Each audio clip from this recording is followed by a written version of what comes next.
សម្រាប់សាច់រឿងមួយនេះគឺខ្ញុំសុំដាក់បម្រាមទៅអ្នកទម្ងន់និងសរសៃខ្ចីហាមមើលរឿងមួយនេះហាមស្ដាប់រឿងមួយនេះហើយកុំឲ្យថាខ្ញុំនឹងអត់បានដាក់បម្រាមពីដំបូងប៉ុន្តែកាន់តែដាក់បម្រាមពួកគាត់កាន់តែចង់ដឹងចង់ឮជាខ្ញុំអត់ដឹងធ្វើម៉េចទេនិយាយទៅគឺអូខេ let's go ចូលដល់សាច់រឿងយើងឮថាដល់ថ្នាក់ព្រាយមកហៅគាត់រហូតហើយគាត់អត់ដឹងថាអាហ្នឹងគឺជាព្រាយទេអ្នកទាំងអស់គ្នានិយាយម្យ៉ាងនេះតើសេរីគាត់បងស្រីគាត់តែម្លេចមកខ្ញុំរបៀបថាគាត់ចង់និយាយថាវាមិនមែនមកតែម្ដងណាហើយវាមកច្រើនដងហ្នឹងគាត់អត់ដឹងថាហ្នឹងជាអីតើគាត់ចូល YouTube សួរ YouTube ថារូបរាងហ្នឹងគឺជាអីហើយចេញរូបរាងដែលដែលវាចេញមកហ្មងមិនគាត់ភ្ញាក់ផ្អើលថាអូអាហ្នឹងព្រាយមែនតែសម្រាប់គាត់គិតថាហ្នឹងព្រាយធម្មតាតែសម្រាប់ខ្ញុំវិញគឺអត់ទេខ្ញុំហៅអាហ្នឹងគឺហៅថាកលាបភ្លើងហើយមកស្ដាប់ជាមួយនឹងផិនធៀកមកស្ដាប់ជាមួយនឹងសាច់រឿងហ្នឹងទាំងអស់គ្នាហើយអ្នកទាំងអស់គ្នាដឹងអត់គ្រាន់តែខ្ញុំស្ដាប់គាត់និយាយហ្នឹងណាគាត់ថាសាច់រឿងគាត់អត់គួរឲ្យខ្លាចទេអូនគ្រាន់តែថាវាគឺជារឿងប៉ັດរបស់បងហ្មងហើយគាត់គ្រាន់តែស្ដែងនៅចុងក្រោយគឺតើតាពេលដែលគាត់ទៅយកព្រះយកមកពាក់យកមកទុកនៅក្នុងផ្ទះគាត់វិញទៅបានបាត់សាច់រឿងទាំងអស់ហ្នឹងប៉ុន្តែអូខេជប់ស្ដាប់ខ្ញុំនិយាយពីសង្ខេបសាច់រឿងគឺយើងចូលទៅស្ដាប់សាច់រឿងទាំងអស់គ្នាសាច់រឿងមួយហ្នឹងគឺកើតឡើងនៅក្នុងកន្លងឆ្នាំ2022ដែលពេលហ្នឹងគឺរបៀបអញ្ចែកខ្ញុំមិននិយាយប្រវត្តិបងស្រីបង្ហាត់ក្បាលបន្តិចណារបៀបថាបងស្រីគឺគាត់មានតងន់គាត់មានកូន2នាក់ហើយសាច់រឿងមួយហ្នឹងគឺកើតឡើងនៅលើកូនទី3របស់គាត់ដែលគាត់របៀបថាគាត់ស្រីខ្ញុំអ្នកនរគ្នាបងខ្ញុំ2ឆ្នាំអញ្ចឹងបានថាស្រីចាន់វាយហ្នឹងប៉ុន្តែក៏ធៀងតែនៅដែររបៀបខ្ញុំដូចខ្ញុំអញ្ចឹងឃើញខ្ញុំអ្នកនិយាយរឿងខ្មោចរឿងអីចឹងណាសួរតែខ្ញុំជឿទៅលើរឿងអស់ហ្នឹងហ៎ខ្ញុំជឿតែ60%អីអត់មាន100%របៀបពពួកកាប់មុខអីប៉ុន្តែសួរតែប្រមាណក៏អត់ប្រមាណដែរប៉ុន្តែសួរតែអត់ជឿក៏ជឿមិនជឿក៏ធម្មតារបៀបអញ្ចឹងណាឥឡូវចុងសាច់រឿងយើងវិញដែលពេលហ្នឹងគឺគាត់ថាពេលនៅក្នុងកណ្ដាលកូនទី3របស់គាត់ហ្នឹងគាត់បានហើចេញពីផ្ទះម៉ាក់របស់គាត់ទៅនៅជាមួយនឹងផ្ទះបូរីដែលគាត់ទើបតែទិញមួយគ្រួសារគាត់ហ្នឹងហើយដល់ពេលដែលគាត់ហើទៅបូរីហ្នឹងដំបូងរបៀបថាគាត់មានរបៀបជំនាញផ្ទះអីធម្មតាទេប៉ុន្តែដោយសារតាកូនគាត់លពើទី2គាត់នឹងលពើខ្លាំងមែនតើហ្មងដល់ពេលអញ្ចឹងគាត់ទាញបោកប្រាក់បោកតិចអញ្ចឹងទៅគាត់ក៏លែងដាក់វិញរបៀបអញ្ចឹងវាថាខ្លាចកូនដួលទៅមុតទៅជំនាញផ្ទះអញកែការដល់របៀបមុតជំនាញផ្ទះមុតអីកែងជ្រុងអីអញ្ចឹងហងប្រយ័ត្នទៅលើសុខភាពកូនហងគាត់ក៏សម្រាប់ចិត្តប្រើជាមួយនឹងជំនាញផ្ទះហ្នឹងចាញ់របៀបអញ្ចឹងណាអញ្ចឹងឈប់ស្ដាប់ខ្ញុំរៀបរាប់យូរចូលមកដល់វគ្គយើងសង្រួមទៀតណារបៀបអញ្ចឹងផ្ទះគាត់ហ្នឹងគឺនៅក្នុងបូរីមួយដែលនៅយើងជួយក្រុងអ្នកទាំងអស់គ្នាដែលដូចគាត់និយាយពីប្រវត្តិបូរីគាត់ហ្នឹងរបៀបថាប្រភេទដីដែលគេទើបតែចាក់ហើយដីហ្នឹងពីមុនជាប្រភេទដីដែលរបៀបដីបឹងយើងនៅតាមខេត្តរបៀបនៅជាក្រុងអញ្ចឹងគេចាក់របៀបដីបឹងដីអីអញ្ចឹងណាហើយដីហ្នឹងគឺពីមុនហ្នឹងគឺសបោទៅដោយដូចនៅគៀនវត្តអញ្ចឹងណាហើយអញ្ចឹងវាអាចនឹងប៉ះជាមួយនឹងពពួកប្រឆាពួកអីអញ្ចឹងខ្លះហើយសម្រាប់គាត់និយាយរបៀបស្រៀងអញ្ចឹងអ្នកនរគ្នាតែគាត់ក៏មិនដែលឃើញអីដែរគាត់គាត់តែមានអារម្មណ៍ថាពេលមួយដែលគាត់យប់ឡើងគាត់មានអារម្មណ៍ថាដូចមុខផ្ទះគាត់ហ្នឹងខ្ញុំចង់ទៅដាក់រូបមុខផ្ទះគាត់ឲ្យអ្នកនរគ្នាឃើញទៀតណាតែចាំមើលព្រោះគាត់ថតមុខផ្ទះគាត់ហ្នឹងគាត់ឲ្យខ្ញុំនឹងសម័យដល់ថាមុខផ្ទះគាត់ហ្នឹងគឺមានសួនច្បារហើយគាត់ថាឯផ្ទះគាត់គឺសម្បូរកញ្ចក់អ្នកនរគ្នាដល់ពេលគាត់មើលពីកញ្ចក់អ្វីរងដាគាត់កញ្ចក់គាត់នឹងចេញមកក្រៅគឺឃើញមានអារម្មណ៍ថាអាសួនច្បារមុខផ្ទះគាត់ហ្នឹងដូចមានគេឈរមើលពីខាងក្រៅចូលមកចឹងប៉ុន្តែគេចូលអត់បានរបៀបគាត់ថាគេឈរមើលចឹងណាហើយម៉ាក់គាត់មកក៏ feeling រៀងញញៀវហើយពូម៉ាក់គាត់មួយដែលគាត់និយាយពីប្រវត្តិពូម៉ាក់គាត់ដែរអត់មែនប្រវត្តិទេរបៀបនិយាយពីពូម៉ាក់គាត់របៀបថាមកលេងតែគាត់ដែរហើយរបៀបថាចង់មកគេងលេងផឹកស៊ីអីគេងលេងអញ្ចឹងណាខានជួបគ្នាយូរប៉ុន្តែនៅអត់បានព្រោះកូនគាត់យំរហូតយំហើយស្រឡំទៅក្រៅតែហ្នឹងអញ្ចឹងណាអូខេអញ្ចឹងខ្ញុំខាត់កន្លែងហ្នឹងទៀតហើយណាចាំន័យថាខ្ញុំច្រើនចង់អ្នកទាំងអស់គ្នាដឹងថាផ្ទះគាត់ហ្នឹងគឺក្នុងទំសន្តានបែបណាអញ្ចឹងកាត់មកដល់ពេលដែលពេលហ្នឹងគឺគាត់ទងន់ដែរអ្នកទាំងអស់គ្នាហើយពេលគាត់ទងន់ហ្នឹងទងន់កូនទី3របស់គាត់គាត់ថារក្សាអូនបងពេលហ្នឹងគឺអត់មាន stress អត់មានអីទេប្តីបងអីហ្នឹងអត់មានធ្វើឲ្យបងបាក់ចិត្តអីទេប៉ុន្តែវាមិនដឹងកើតអីគូបងយំមួយថ្ងៃហ្មងកើតរបៀបបើយើងនិយាយពីអាខ្លីគេហៅថាអ្នកដែលគេហៅបាក់ទឹកចិត្តសក្រោយសម្មុនសម្រាប់អាភិភាពអំឡុងពេលនេះហ្នឹងអរម៉ូនយើងសុបាយចិត្តវាចុះខ្សោយចឹងយើងជឿតាមជំនឿពេទ្យមែនអ្នកនរគ្នាប៉ុន្តែបើយើងបែបអារបៀបបែបនេះហ្នឹងគឺអាបីជំនឿហ្នឹងគឺវាបែបម្យ៉ាងដែរព្រោះរសារអីចាំមកស្ដាប់ខ្ញុំសិនអានេះខ្ញុំនិយាយឲ្យអ្នកទាំងអស់គ្នាកុំឲ្យជឿទៅលើអាបីជំនឿខ្លាំងពេកព្រោះពេលហ្នឹងគឺវាអាចមកពីរបៀបដូចគេនិយាយចឹងអរម៉ូនសុបាយចិត្តយើងហ្នឹងគឺវាចុះខ្លាំងអញ្ចឹងទៅវាធ្វើឲ្យយើងអត់មានរឿងអីក៏ sad ដែរយ៉ា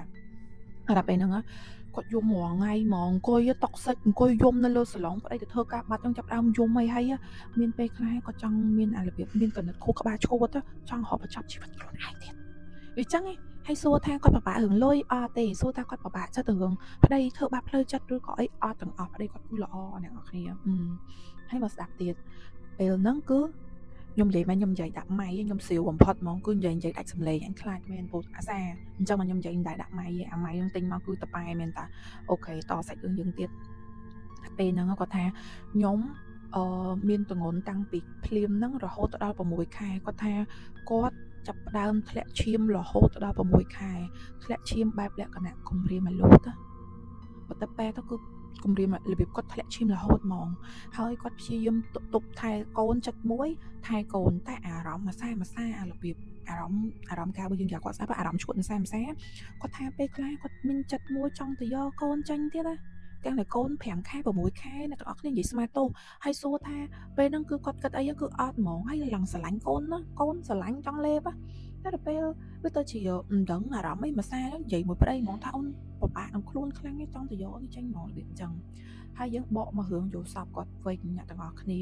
គាត់ថាតាំងពីគាត់ចាប់កំណើតអូនហើយគាត់មកហើមកនៅផ្ទះមួយហ្នឹងកូនទី3កូនទី1ទី2គាត់គឺអត់ដែរជួបបែបហ្នឹងទេគាត់ដែរហ្មងតែមករឿងកូនទី3គាត់ហ្នឹងទេពេលដែលគាត់មកហើមកនៅផ្ទះហ្នឹងទៀតវាចៃដន្យដែរអ្នកទាំងអស់គ្នាហើយសាច់រឿងគឺវិញចាគាត់ថាគាត់អាសាយល់សពមែនតើហ្មងគឺយល់សពឃើញជាមួយហ្នឹងគាត់ដឹងថាពពួកក្មេងទាំងអស់ហ្នឹងគឺមិនមែនជាមនុស្សទេរបៀបអញ្ចឹងហ្មងព្រោះលើសារអីគាត់ថាមុខវាសឡងស្គប់ខ្លួនសហ្មងហើយមានតែភ្នែកគេឡងសក្បោះហើយអត់មានមាត់ទេរបៀបមានតែភ្នែកហ្មងឲ្យរបៀបអ្នកនរគ្នាដែរឃើញថារបៀបពូនិយាយពីសវល់របៀបក្មេងៗហ្នឹង3 4នាក់គាត់ថាមកឈរនៅមុខផ្ទះគាត់រាល់ថ្ងៃមកឈរមុខផ្ទះគាត់រាល់ថ្ងៃនិយាយពីសវល់ហើយគាត់ថានៅខាងក្រោយពួកក្មេងៗហ្នឹងគឺគាត់ឃើញជាមួយនឹងសំមោលមនុស្សស្រីប៉ុន្តែគាត់អត់ឃើញទម្រង់មុខបែបណាអត់ឃើញទម្រង់សក់ទម្រង់ខ្លួនមិនគេនិយាយថាឃើញសំមោលនៅក្រោយពួកក្មេងៗទាំង3 4នាក់ដែលឈរមកផ្ទះគាត់រាល់ថ្ងៃឈរវាស្លឹងវាមករាល់ថ្ងៃហ្មង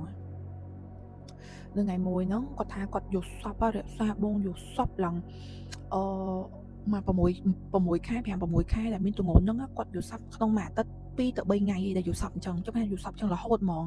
មកដល់ថ្ងៃមួយគឺគាត់យកសពមួយពួកឃើញពួកក្មេងៗហ្នឹងទៀតថាយកសពតែដដែលហ្មងឡើងគាត់គិតថាអញកើតជំងឺផ្លូវចិត្តតែរបៀបគាត់មានអារម្មណ៍ថាវាកើតអីគេបានចេះយកសពឃើញអញ្ចឹងតែគាត់អត់មានតែគិតរឿងជំនឿរឿងអីអស់ហ្នឹងទេនិយាយមែន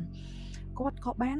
ឃើញជាមួយនឹងពួកក្មេងៗហ្នឹងវាមិនមែនត្រឹមតែឈរមុខផ្ទះដូចរាល់ដងទេគឺវាអាចចូលមកដល់ក្នុងផ្ទះគាត់បានប៉ុន្តែរបៀបគាត់ចង់និយាយថាពេលហ្នឹងគាត់ថាដូចឫស្សីគាត់ខ្ពស់អញ្ចឹងណាគាត់ចាប់កវត្តធាក់របៀបដាក់វាម្ដាយទៅគឺគាត់ទៀតទាំង3ទាំង4នាក់នឹងចេញក្រៅហ្មងរបៀបអញ្ចឹងណាអត់តន់អស់ហើយអ្នកទាំងអស់គ្នា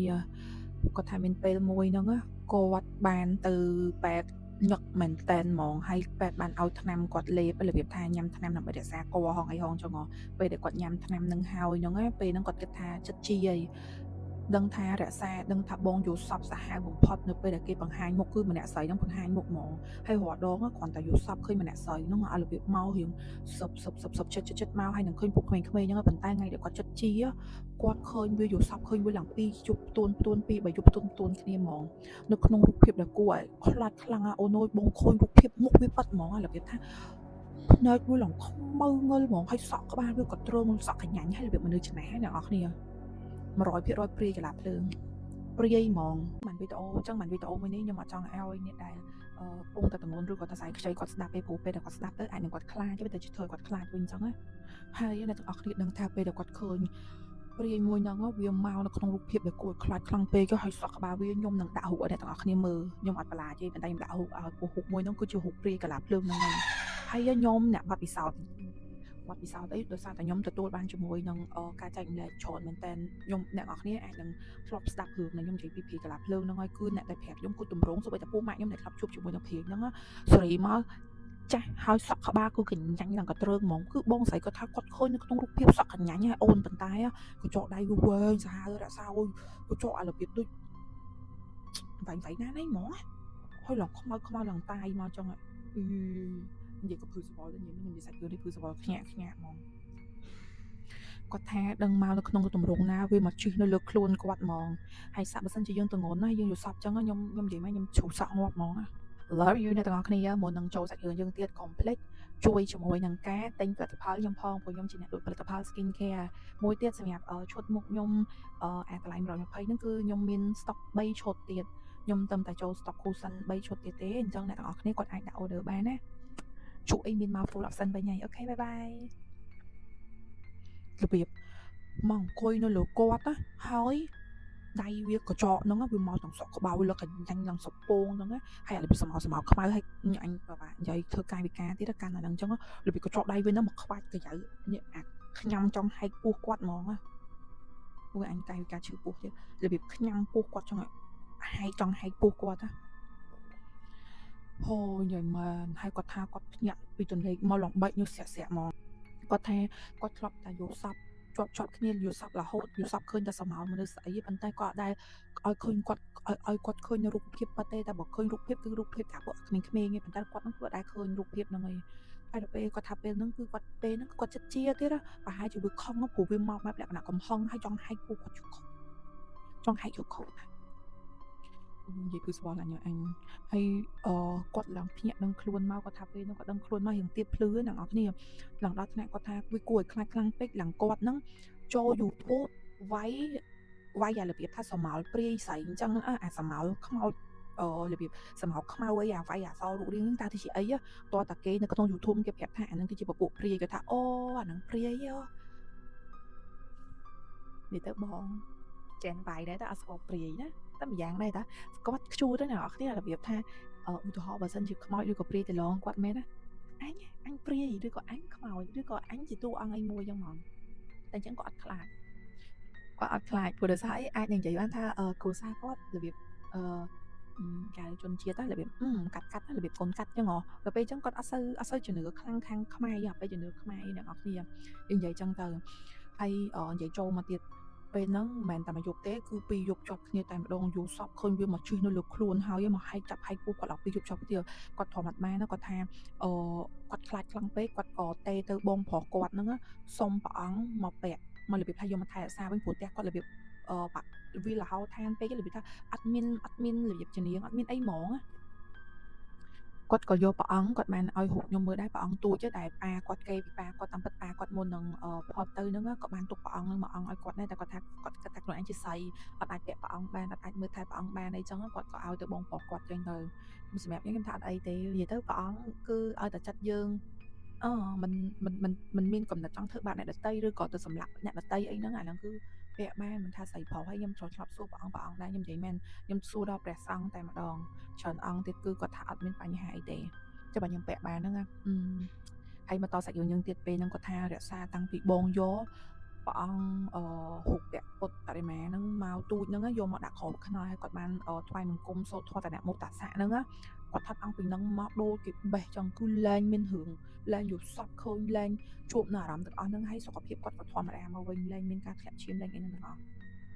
ខ្ញុំគាត់ថាគាត់ស្ដាប់គាត់ថាខ្ញុំឡើងគួនធុងព្រះអង្គហើយអាហ្នឹងមិនព្រាយធម្មតាទេព្រាយកលាភ្លើងបងមកអញចង់កលាភ្លើងហ្នឹងណាបើយើងតាមធម្មតាគាត់ធ្លាក់ឈាមអញ្ចឹងមែនទេបានតែចង់កលាភ្លើងហើយតែខ្ញុំគាត់ថាគាត់ហ្នឹងគឺរិស័យខ្ពស់ខ្លាំងមែនតើតែពួកហ្នឹងវាអត់អាចធ្វើអីគាត់បានណាហើយគាត់រត់ទៅរកព្រះអង្គអីយកមកជួយទប់ការពារផងអីចឹងទៅហ្នឹងហើយអញ្ចឹងរឿងគាត់គឺចាប់ត្រឹមប៉ុណ្្នឹងណាទាំងអស់គ្នាបើបាត់ពិសោធន៍ fan ខ្ញុំមួយទៀតតែគាត់ចែកលេខមកខ្ញុំហ្នឹងគាត់ថាបងខ្ញុំយកសពពេលដែលខ្ញុំទងន់ហ្នឹងខ្ញុំយកសពរហូតឃើញជាបែកចាស់ហ្នឹងមកតាមសុំកូនរហូតកូនហ្នឹងអញផ្ញើអីកូនហ្នឹងអញផ្ញើអីហើយដល់ពេលអូននិយាយទៅពូស្បល់ពេលហ្នឹងកូនគាត់តែ8ខែមកទាអញមកយកកូនអញវិញហើយមកទាំងសក់ចាញ់នឹងដូចគ្នាហើយអាស្លៀកឈុតខ្មៅអារបៀបបិទលេវគាត់ថាបើគាត់វិញឈុតខ្មៅអាកអាវខ្មៅបិទលេវមុខនេះហើយចងក្បិនសក់ចាញ់នឹងទៀតហើយស្រីតែមួយហ្មងនិយាយទៅនិយាយបែកព្រាយហ្នឹងស្រីតែមួយអ្នកខ្លះថាម្ដាយដើមតែសម្រាប់ខ្ញុំថាមិនម្ដាយដើមទេអានេះព្រាយហ្មងហើយខ្ញុំនិយាយខ្ញុំបន្ថែមសាច់រឿងអ្នកទាំងអស់គ្នាតិចព្រោះដោយសារតែរឿងហ្នឹងគឺ fan ខ្ញុំគាត់ចែកម្លេចមកតិចពេកអញ្ចឹងខ្ញុំក៏យកមក include មួយគាត់បដ ாய் ទៅ include ទៀតវាបូកមួយសាច់រឿងគាត់បដ ாய் ទៅព្រោះវាជាប្រភេទព្រាយហ្នឹងតែមួយគាត់ថាពេលដែលគាត់យកសពរាល់យប់ហ្មងដល់ពេលយប់ហ្នឹងមួយគាត់ដល់វគ្គយកសពថាលុកដៃអាពេលហ្នឹងគឺគាត់អង្គុយលេងមុខផ្ទះវាថាគាត់តងន់ចុះគាត់អង្គុយលេងមុខផ្ទះអញ្ចឹងគាត់យកសពថាយីបែកនឹងមកចុងលុកដៃចាប់ក្បែរគាត់ចេញមកចាប់ក្បែរគាត់ហ្នឹង ចង់ហ្មងហើយគាត់ថាខ្ញុំយល់សប្តិនោះគាត់ថាគាត់ស្រែកអត់ទេកុំប៉ះកូនខ្ញុំកុំនេះអីចឹងហើយរបៀបវាយបតៃបតប់វាយជាមួយនឹងចប៉ែហ្នឹងវិញបានឈ្នះគាត់ភ្ញាក់ឡើងមកអ្នកទាំងអស់គ្នាគាត់បានធ្លាក់ឈាមប៉ិតមែនគម្រាមសម្រាលមុនកំណត់ហើយអាឆ្លៀតគម្រាមសម្រាលចឹងនៅក្នុងពេទ្យហើយមានយល់សប្តិឃើញយាយយ៉ាងចំណាស់មួយទៀតបែបលក្ខណៈឯងចាស់មួយទៀតហ្នឹងអញសុំសក់នឹងបានអត់អារឿងសុំសក់ហ្នឹងអត់ទាន់បានជួបជាមួយនឹងសាច់រឿងមួយទៀតដែលបងអូនស្រីគាត់ចែកម្លែកខ្ញុំដែរនៅក្នុងខមមិនហ្នឹងណាគាត់ថាយាយនៅចិត្តផ្ទះគាត់ហ្នឹងបើសុំសក់កូនគាត់ទាំងកូនគាត់នៅក្នុងពោះជួយវែងសាហាវណាអ្នកនរអគ្នារឿងនេះសិតតែរឿងពិតណាខ្ញុំមិនដឹងថាគាត់